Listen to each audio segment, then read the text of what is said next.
click the red subscribe button right under the video and also the bell icon to get notification on any of our latest updates on the videos. Hello, good day everyone. Welcome you all to another tutorial in the course CE3401, that's Physical Transport Phenomena 1. Today we are going to solve a question under fluid flow.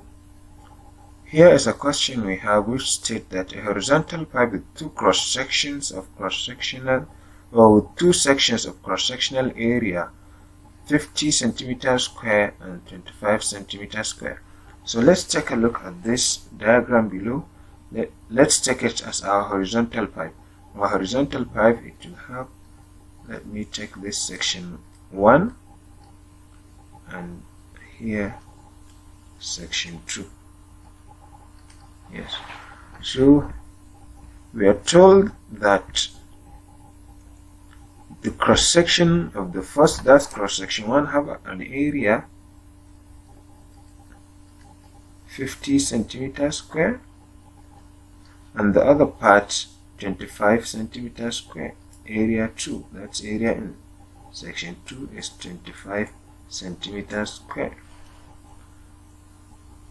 In one of the experiments, the larger cross-sectional area, that's section 1, has a pressure and temperature of 4 bar absolute and 20 degrees respectively. So pressure but absolute is equal to 4 bar. And we are told the temperature also is 20 degrees Celsius. At the other section, that's section 2, the pressure was recorded to be 2 bar gauge. So here we are told that the gauge pressure is 2 bar. If the mass flow rate of the gas through the pipe is 0.6, so the mass flow rate is going to be for all through for section 1 and for section 2 is going to be 0.6 kilogram per second. We are told to find the velocities of the gas at this section, assuming isothermal change.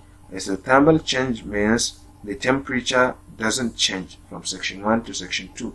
So our temperature altogether is going to be 20 degrees centigrade. And we're told to find here velocity 1 is unknown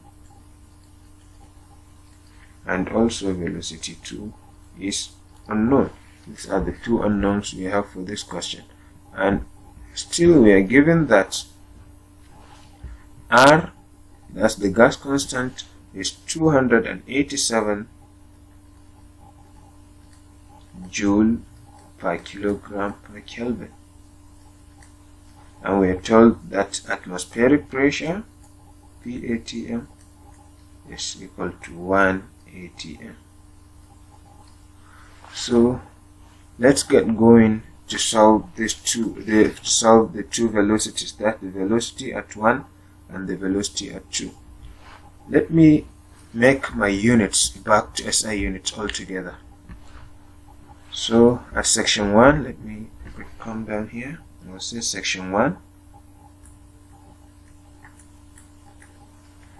The area here is equal to 50 centimeters square, which is the same thing as what? 50 times 10 to the power of minus 4 meters squared. And I have the pressure, since it's absolute, as 4 bar. Converting it to Pascal or Newton per meter square, I will say 4 times 10 to the power of 5 Newton per meter square. And the temperature is also 20 degrees. Temperature also is 20 degrees, which is the same thing as 20 plus 273 Kelvin, which is what? 293 Kelvin. And for section 2, likewise, the area, let me give it as area 2, while that one area 1, pressure 1. Since the temperature is isothermal, I don't need to say temperature 1 or temperature 2. Altogether it's T. So area 2 is equal to what? 25 centimeters square which is the same thing as what? 25 times 10 to the power of minus 4 meters square. The pressure here, P, is equal to what? Since the pressure there, 2 bar, is given as the gauge pressure, and we are using absolute pressure, I'm going to add atmospheric pressure to it. You know that P absolute is equal to gauge pressure plus atmospheric pressure. That's 2 plus 1, which is 3 bar. And converting it, I will say 3 times 10 to the power of 5 Newton per meter square. So with this data I'm given, I'm going to calculate the velocities. Okay. Before calculating the velocities, let me say I'm going to use this formula for finding the velocity. Mass flow rate, that's M,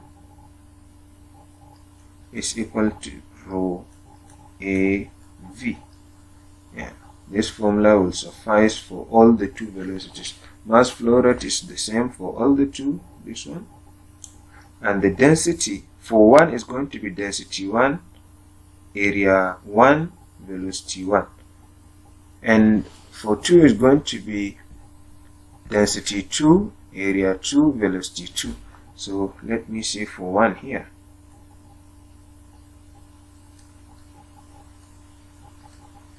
For section 1.